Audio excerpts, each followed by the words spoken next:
माहेर हा फक्त शब्द नाही, तो कायम मनात राहणारा आणि मनाला शांत करणारा प्रेमाचा एक कोपरा असतो.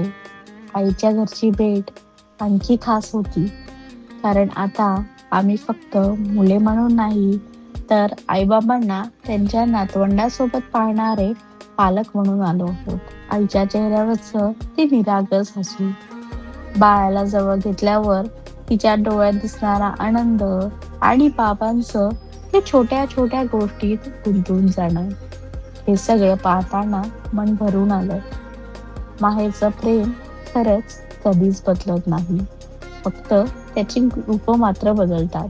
जे हात कधी काळी आपल्याला सांभाळायचे, तेच हात आता आपल्या बाळालाही मायेने कवटाळताना पाहणं ही खूप सुंदर भावना आहे.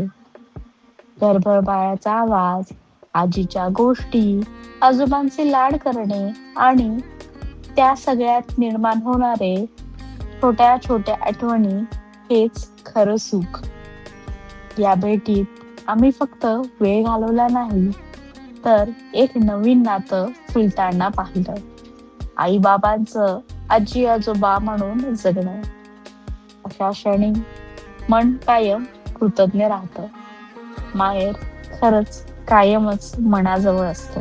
आणि अशाच प्रेमळ आठवणींसोबत पुन्हा भेटूया नवीन ब्लॉग मध्ये. तोपर्यंत बाय बाय, टेक केअर.